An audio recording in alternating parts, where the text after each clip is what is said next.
Bonjour à tous et bienvenue dans ce briefing des marchés du 16 mars 2020. Avant de commencer, je vous laisse prendre connaissance de l'avertissement légal sur les risques.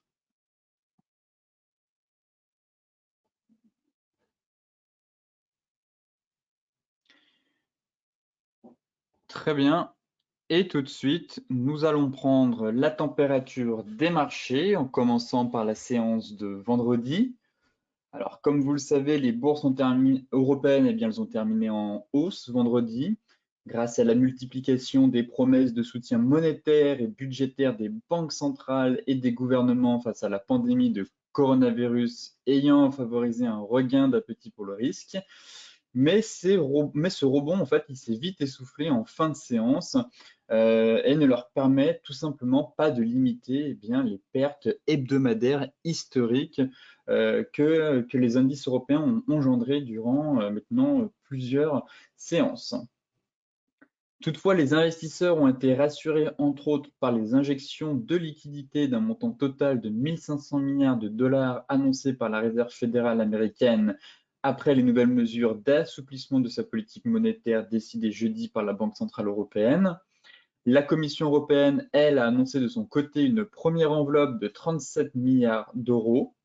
Berlin, elle, assure disposer de 500 milliards d'euros mobilisables en cas de besoin. Et aux États-Unis, le secrétaire au Trésor a évoqué des progrès dans les discussions entre la Maison-Blanche et les congrès sur des mesures de soutien.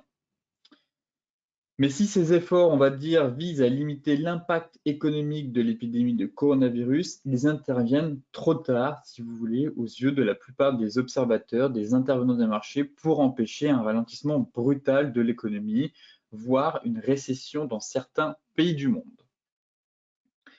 Toutefois, ce matin, les bourses plongent malgré l'intervention massive de la Fed. On a eu une opération coup de poing hier soir dès 22 heures, que ce soit en coordination avec les principales banques centrales du monde. L'institution a baissé de 100 points de base la fourchette de taux des fonds fédéraux, ramenée entre 0 et 0,25%.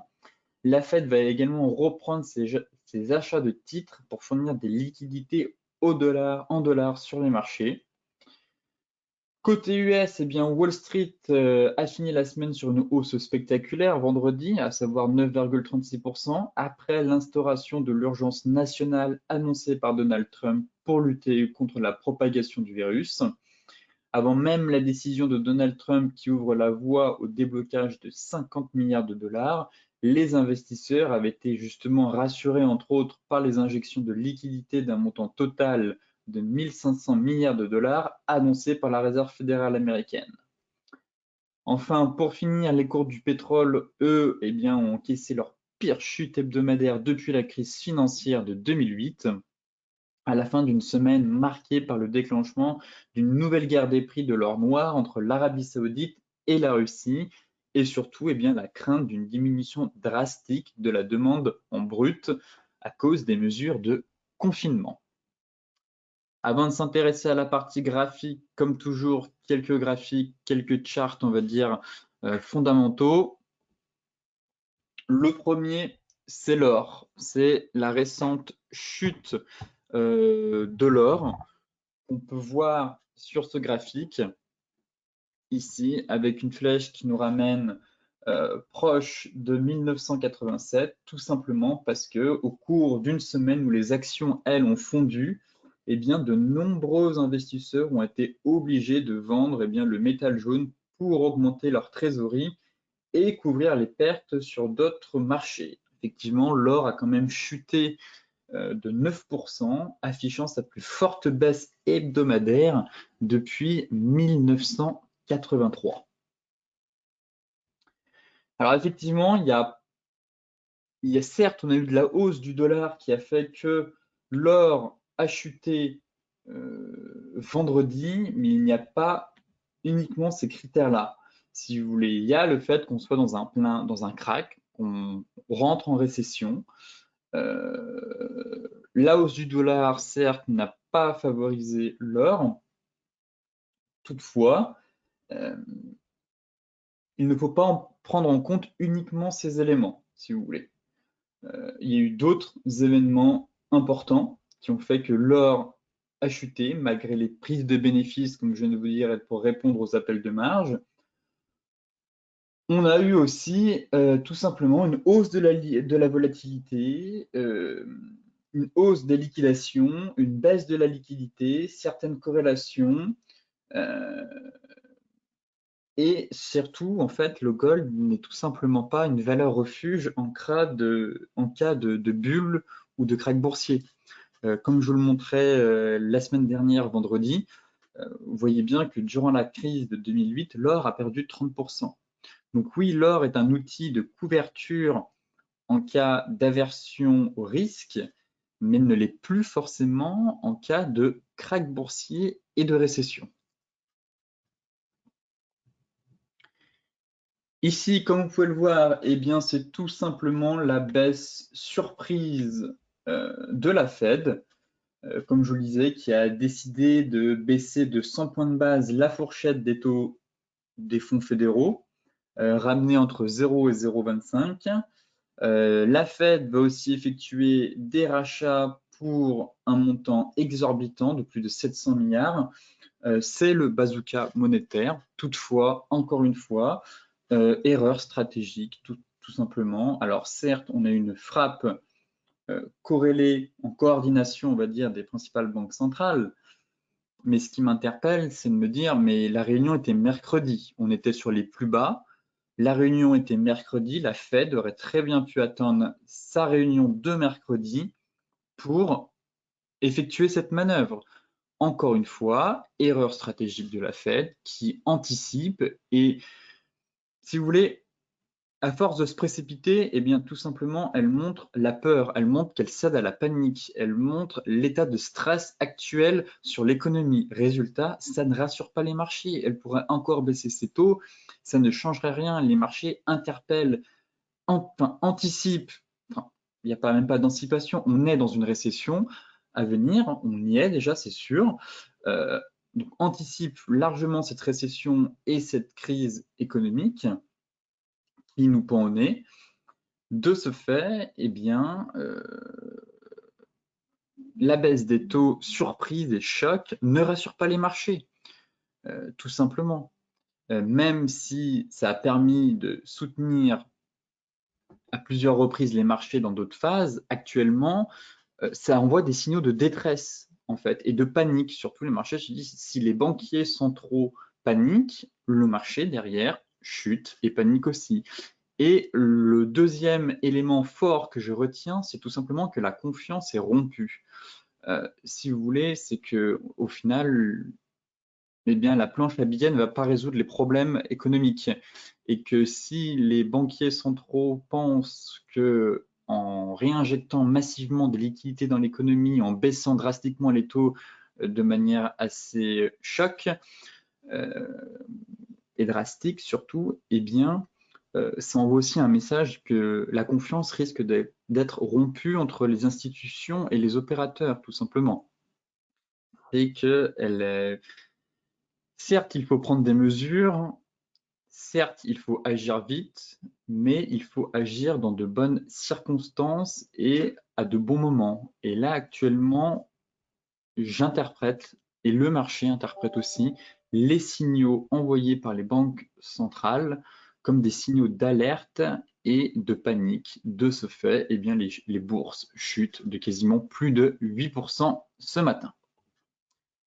Concernant le Bitcoin, eh bien, ça s'appelle une liquidation massive de Bitcoin, puisque la semaine dernière, sur l'exchange BitMEX, quand le BTC a perdu quasiment 40% en ligne droite, nous avons eu uniquement sur cet exchange une liquidation massive de 500 millions de dollars. Actuellement,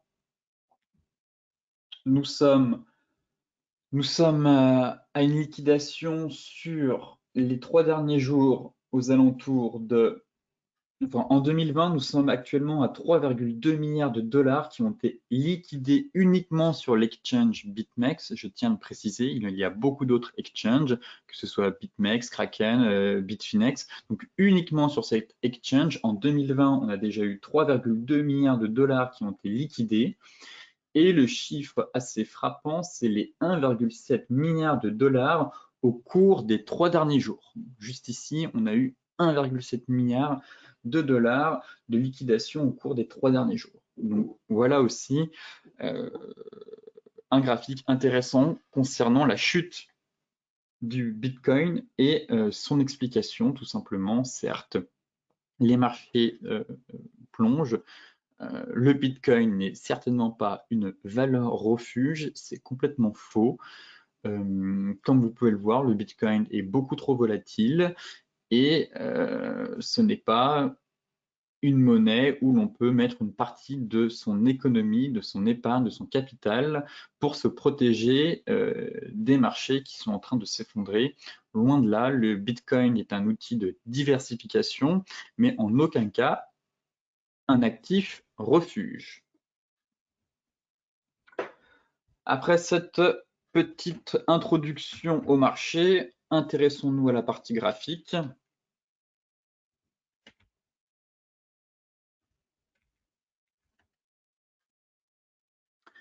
Avec tout de suite le CAC 40. Et on chute très lourdement, tout simplement. Comme je le disais, perte de confiance des investisseurs face aux institutions. C'est le message qui est envoyé là, actuellement, je trouve. Prise de panique, on cède à la panique. Voilà, on anticipe une récession actuellement. Enfin, on est en récession pour moi, c'est sûr. On va tomber en récession vu ce qui se passe actuellement, vu les entreprises qui ferment leurs usines. On court à une récession. Les hommes marchés anticipent ça. Effectivement, on est déjà. Une récession, c'est entre moins 50 et moins 60. On est à moins 40. Il y a encore de la place. Il y a vraiment de la place. Ceux qui pensaient la fin de la semaine dernière que c'était le point bas ici, que c'était les soldes, non, ce n'est pas les soldes, c'est une récession actuelle. Donc, récession veut dire qu'on peut aller bien plus bas, on peut retourner, on pourrait très bien retourner en fait à 2800 points pour le CAC, comme en 2000, voilà, 2550, et comme en 2008. Donc, ne pensez pas que le point bas a été fait. On voit bien qu'il y a des gros mouvements de panique sur les marchés. C'est du jamais vu ce qui est en train de se passer sur les marchés. C'est des mouvements historiques, des chutes de moins 10, moins 12. Encore une fois, on est allé à moins 10 ce matin. On va très bas, très vite. Peut-être un peu fort, mais le pire est peut-être devant nous en fait. C'est aussi ça, c'est que certes, on a mis en place des moyens de confinement. Actuellement, c'est pour 2 à 3 semaines.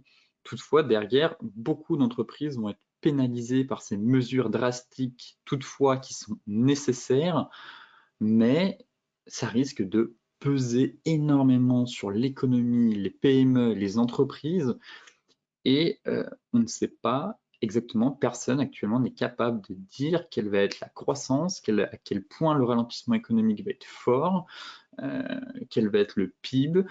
Tous ces éléments, nous ne les maîtrisons pas encore tellement la situation est incertaine. De ce fait, eh bien, le CAC chute lourdement et les banquiers centraux continuent de prendre des décisions, on va dire, mauvaises. À la fois, elles sont, dans un sens, elles sont bonnes, mais ils les prennent au mauvais moment, que ce soit la Fed qui baisse ses taux de manière surprise au lieu d'attendre sa réunion, la BCE qui nous fait un discours juste laborieux, on va dire, faut dire ce qui est. Christine Lagarde a été très médiocre dans son discours. Et ce week-end, derrière, on a eu Trump aussi qui nous a fait un discours assez laborieux, qui s'est ensuite rattrapé vendredi soir. Mais ce week-end, du moins dimanche soir, les banquiers centraux montrent une nouvelle fois qu'ils perdent les commandes, tout simplement, et qu'ils ne maîtrisent pas totalement la situation et les marchés intègrent actuellement cette panique dans les cours. Le gros niveau à surveiller, bien sûr, ce sera les 3565, 3600. On chute tout drôlement, c'est un couteau qui tombe, donc faire des prévisions sur un couteau qui tombe, pour le moment, c'est du jamais vu ce qui se passe sur les bourses. On peut très bien encore reperdre 5% en fait. On était sur une zone mensuelle, on est venu la gaper ici à 4100, on est allé chercher 3007. Bon, j'ai juste envie de vous dire, attendons que la poussière retombe, attendons que le couteau se plante pour espérer avoir une stabilisation, mais l'heure qu'il est, pour le moment, on a zéro stabilisation. N'essayez pas d'attraper le point bas. Comme je vous le disais hier dans le briefing des marchés, on a peut-être un point de bas de court terme ici, mais vous voyez, finalement, on se prend encore moins 10 ce matin. Donc le point bas n'est clairement pas fait. Essayez d'être spectateur et observateur plutôt que de penser que c'est les soldes et qu'il faut acheter des actions car c'est pas cher. Les PER sont extrêmement bas, les fondamentaux sont très mauvais. Des usines ferment, ce n'est pas pour autant que si on regarde les ratios boursiers, qu'il faut acheter des actions parce qu'on trouve que Total c'est pas cher, Peugeot sur des plus bas c'est pas cher. Non, Peugeot peut très bien aller à 5, Total peut très bien aller à 15.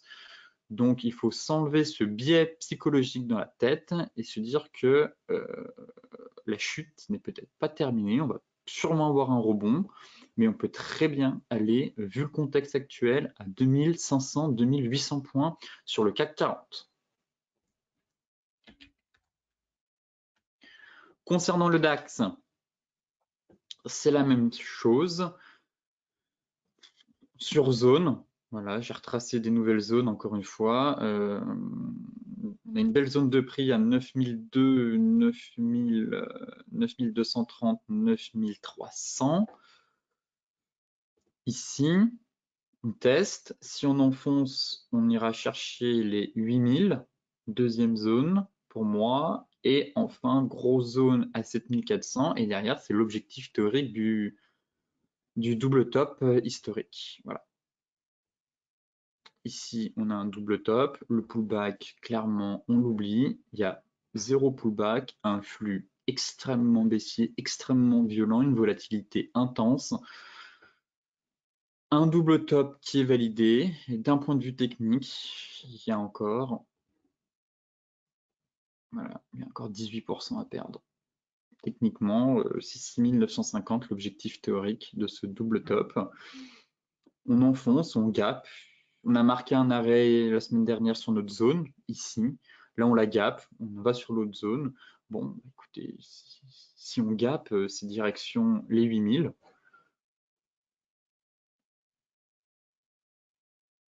Voilà, à peu près par là, les 8000, on a une petite zone à 8000, 8015, 8100. Et si on casse, eh bien, c'est 7500, 7400. Et si on casse, eh bien, c'est 7000, 6950, l'objectif théorique du double top. Donc, pareil, pour le moment, c'est baissier. Bravo à ceux qui vendent tous les rebonds, parce qu'actuellement, c'est la chose à faire. Effectivement, voilà, on voit que on va chercher une zone ici, on rebondit sur la zone suivante, supérieure, boum, ça se vend. Pareil ici, on atteint la zone, on rebondit sur la zone précédente, boum, ça se vend. Ici, on rebondit. Peut-être qu'on va rebondir là pour au final revendre, casser, rebondir, revendre, casser, rebondir, revendre, ainsi de suite. Pour le moment, en fait, c'est voilà, c'est exactement ce qui se passe. On tape une zone, on rebondit, revente. On tape une zone, on rebondit, revente, ainsi de suite, ainsi de suite, ainsi de suite. Le flux est extrêmement baissier, aucun rebond. Alors certes, le RSI est au plus bas, je lis ça comme quoi, mais le RSI peut très bien aller à 4, peut très bien aller à 2 en fait. Mais vu le contexte, pour moi, tant que le RSI ne sort pas de sa zone de survente, c'est baissier, tout simplement. Il n'y a pas à se dire le RSI est trop bas, on est à 4, on est allé à 8,7, c'est des plus bas, il doit se dégonfler. Non, le RSI peut aller à 2, le RSI peut continuer encore dans cette phase-là pendant des jours. Et donc, moi, je m'intéresserai en tout cas à regarder le RSI. S'il y a une divergence, pour le moment, il n'y en a clairement pas. Et deuxième élément, c'est si on sort de la zone de survente. Voilà, c'est un élément intéressant, même s'il n'y a pas de divergence, mais si on sort de la zone de survente, c'est un élément à prendre en compte. Pour le moment, flux baissier, force acheteuse extrême en place. Donc, les vendeurs gardent la main tout simplement. Concernant le Dow Jones,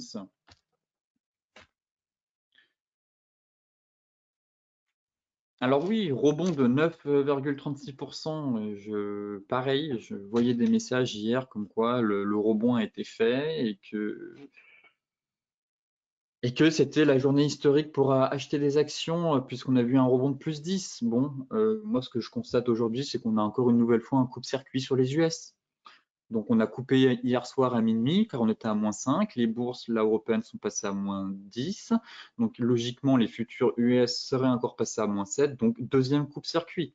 On a quand même déjà eu plusieurs coupes-circuits durant les semaines précédentes. Donc à quel point ce qui se passe actuellement est important sur les marchés et doit vous interpeller, vous marquer. On a des coupes-circuits sans cesse sur les marchés. Donc oui, en fait, un rebond de 10%, c'est rien. Je suis remonté dans le passé, si vous voulez voir en 2008 et en 29, l'historique, si vous voulez, des prix, mais on avait des rebonds de 10%, de 8% sur les futurs, sur les indices, pardon.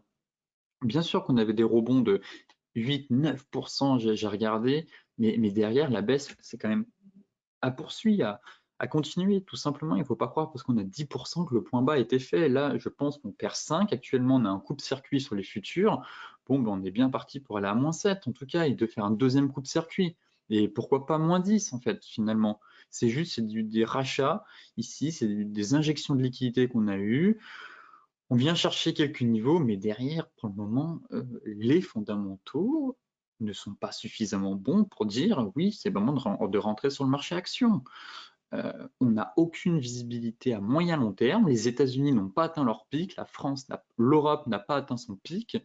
Pour le moment, se dire que le point bas ici a été fait, c'est le moment de rentrer sur le marché action parce que ça a beaucoup perdu, je trouve ça un peu tiré par les cheveux. Après, c'est mon opinion, c'est mon avis, ça ne regarde que moi, mais je me dois de vous partager en tout cas certains éléments euh, passés, boursiers en tout cas, qui m'interpellent sur ce qui se passe actuellement et qui montrent que le pire est peut-être à venir. Voilà. Donc, rebond. Ici, on est venu chercher, mais là, pareil, j'ai pas envie de faire une prévision. On est juste venu faire un pullback finalement sur une énorme zone. Voilà, pullback, et puis pour le moment, bah, ça repart. Voilà.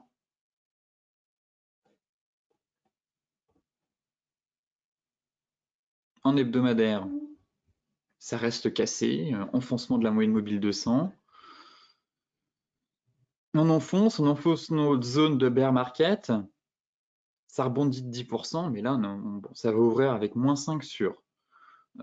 Peut-être qu'on va se taper un deuxième coupe-circuit à -7, mais bon, pour le moment, pour le prochain niveau, j'attends de voir l'ouverture pour retracer différentes zones de prix.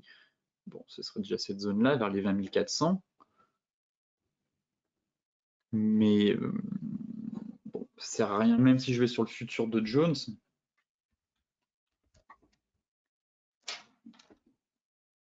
Voilà, coupe-circuit, c'est réglé. Voilà, bon, donc ça sert à rien d'aller sur les futurs. Coupe-circuit actuellement, juste pour vous montrer le graphe. Donc certes, ah, on a eu un magnifique pattern, hein, comme ici, piercing line, dysfonctionnement. Ici, piercing line, pattern. Pareil, bon, il n'est pas invalidé. Hein, pour qu'il soit invalidé, il faut qu'on passe sous les 20 000. Mais on est déjà à -5. On risque d'aller à -7.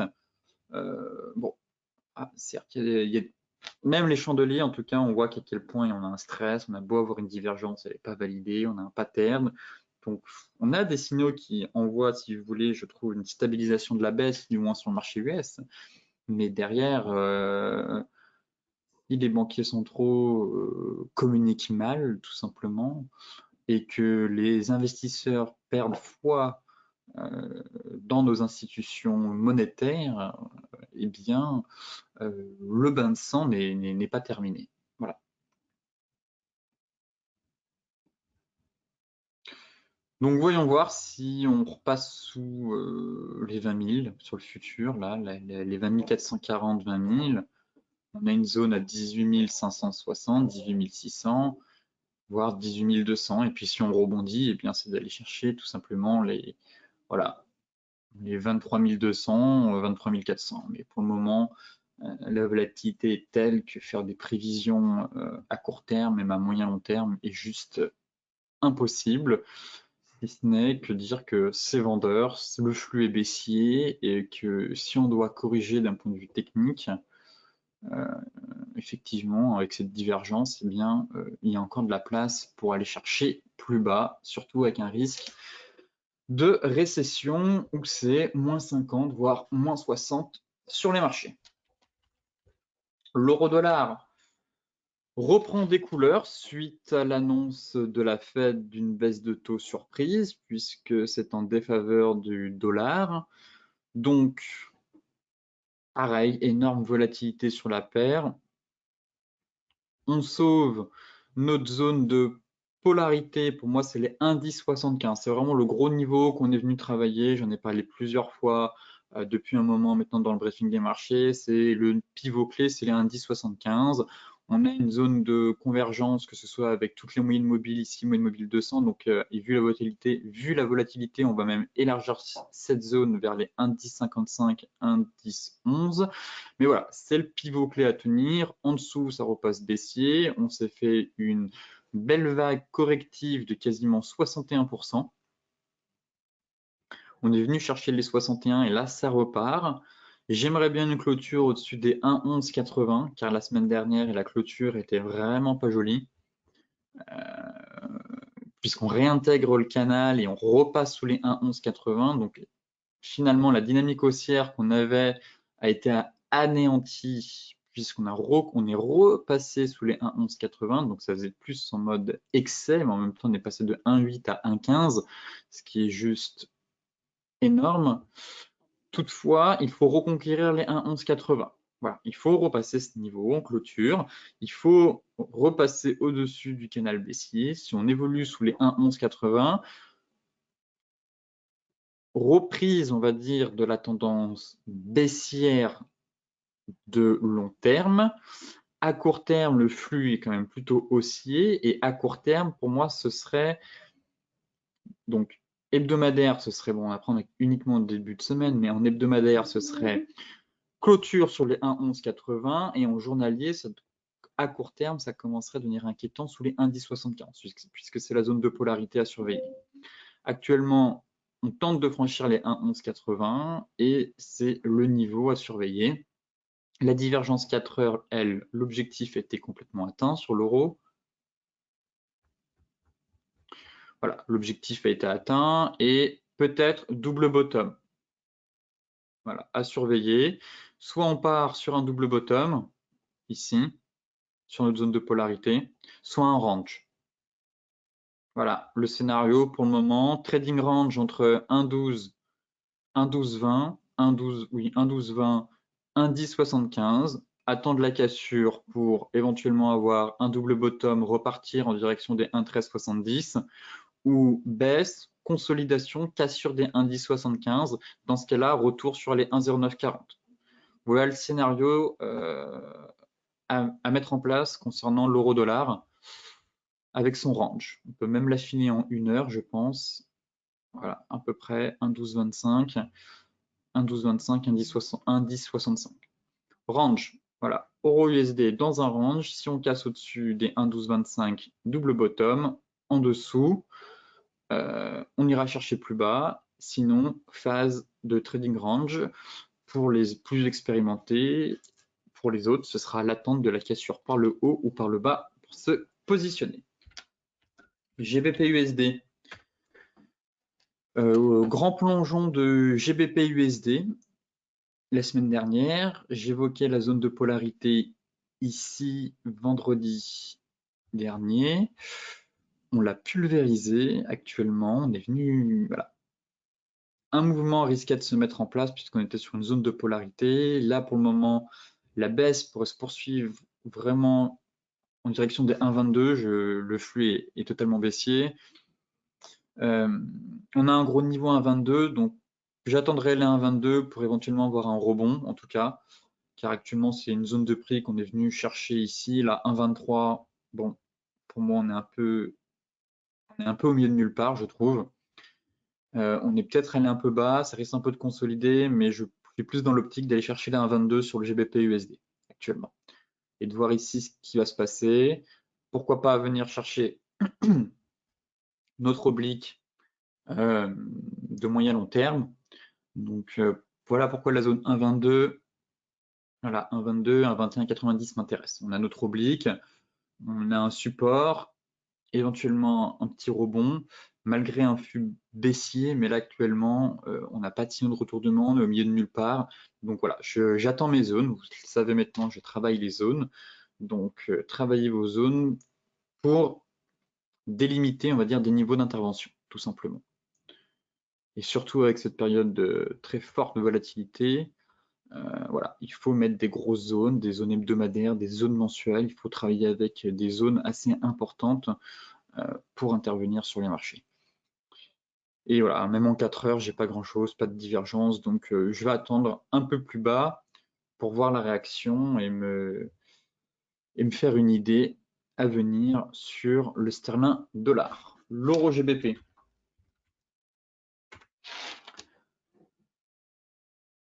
L'euro GBP en grande forme, vraiment. En grande forme, j'étais passé neutre arrivé ici, hein, j'étais neutre à 0, enfin du moins la tendance est clairement haussière, mais d'un point de vue technique, j'étais neutre puisque tous les objectifs ont été atteints, que ce soit le double bottom, la sortie de l'espèce de fanion ici, qu'on a eu ici, le petit triangle, rappelez-vous, en 4 heures, donc ça a été atteint. Bon, on casse des gros niveaux. On est sur une zone, donc prochaine résistance qui est juste ici, à peu près. 0,9085, 0,90, je vais l'enlever parce qu'on voit rien.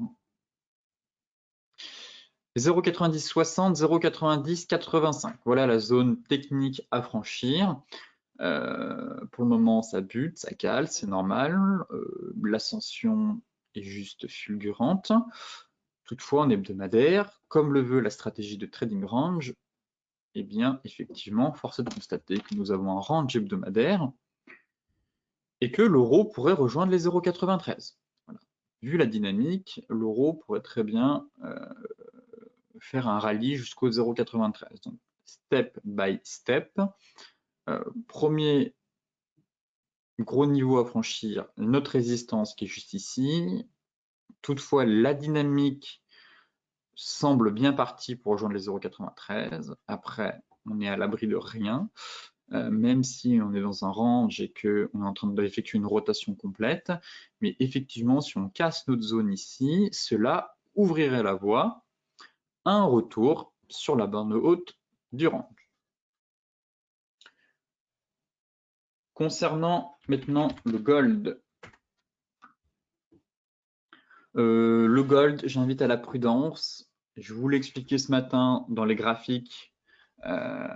Pourquoi le gold chute? Ce n'est pas uniquement à cause du dollar.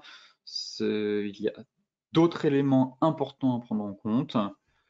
On valide une divergence ici. Là, elle est validée, la divergence. On a un magnifique avalement. Alors oui, j'avais une prévision de l'or à 1800 à peu près, mais c'était pas dans le cas d'un crack. C'était pas dans le cas d'une récession.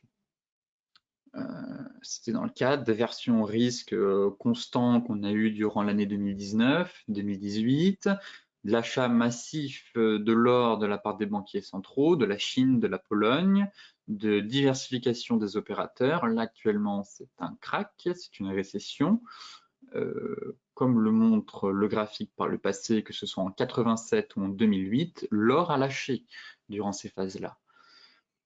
Et là, actuellement, c'est le cas. On est en train de casser notre oblique et on a quand même un avalement monstrueux et cet avalement se fait sur divergence baissière. Donc l'or, ça risque de devenir compliqué.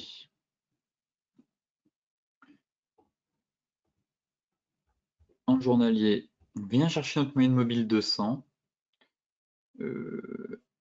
C'est un peu le dernier rempart. Même si pour moi, je vous disais que la semaine dernière, le dernier rempart, c'était théorie de dos, des sommets et des creux de plus en plus haut. Et là, le fait qu'on est venu casser en hebdomadaire ce top ici, eh bien, met à mal la théorie de dos.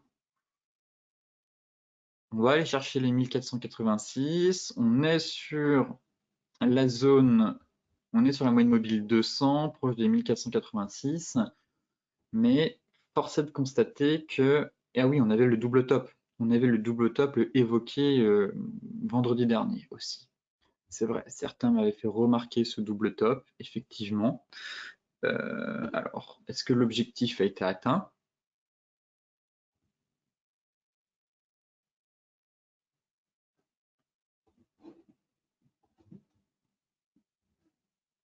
Non.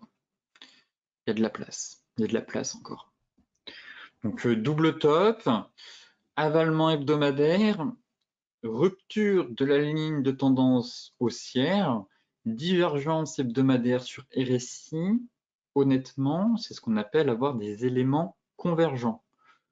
Crack, comme je vous l'ai expliqué avant de commencer, les éléments qui expliquent la chute de l'or correspondent du moins, voilà, tout coïncide, si vous voulez. Et derrière, l'or, eh bien, a du plomb dans l'aile, tout simplement, même un peu plus que du plomb à ce niveau-là. Mais en tout cas, on souffre énormément. Et pour être amené à corriger justement plus bas, si on se fie à l'objectif, d'un point de vue technique, en tout cas, les signaux plaident pour une correction à venir sur l'or. Cette divergence hebdomadaire renverrait l'or à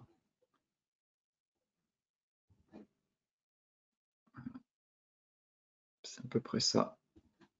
Je pense que cette vague-là sera un peu plus propre. On a un niveau assez plus précis.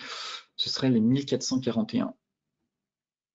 Alors, les 1441, c'est l'objectif théorique de la divergence, si elle se valide, en tout cas actuellement, oui, elle est validée, elle a été validée en fin de semaine, là elle se poursuit.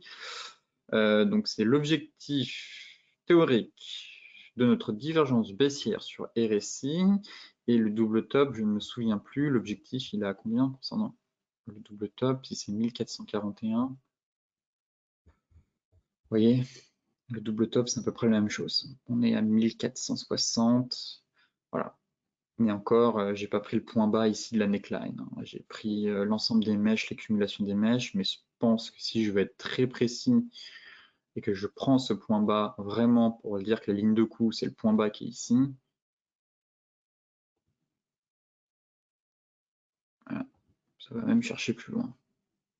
Donc on a un double top qui donne un objectif théorique à peu près le même sur que la divergence. Donc prudence sur l'or. Actuellement, la dynamique n'est plus la même. Clairement, voilà, que ce soit le RSI, les prix, la tendance, les fondamentaux, actuellement, la dynamique n'est plus la même. Et donc le risque de correction pour aller chercher les 1443 est relativement important. Un rebond pourrait très bien se mettre en place, mais actuellement, ça se dégrade. Honnêtement, ça se dégrade énormément sur l'or. Donc prudence sur les achats. Concernant le Brent, on continue, poursuite de la baisse sur le Brent, rien à ajouter. Acheter le pétrole, non. On va aller plus bas, je vise les 27 sur le pétrole, au moins les 27. Je ne serais pas étonné, oui, les 27 dans un premier temps, puis pourquoi pas les 21, puis les 20. On pourrait très bien aller à 15 le pétrole en fait. Pas vraiment de limite. On avait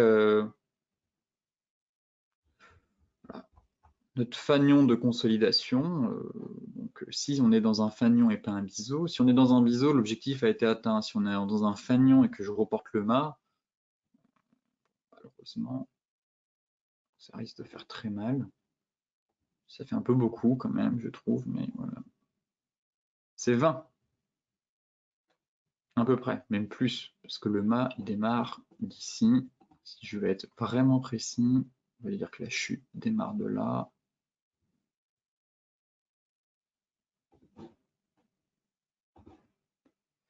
Et que le point haut a été fait ici. Voilà.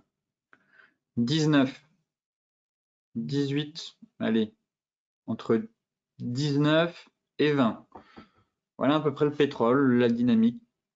Enfin, l'objectif, en tout cas, enfin, c'est baissier. Je reste baissier sur le pétrole. Le gap, on va clairement pas le combler tout de suite. C'est pas envisageable.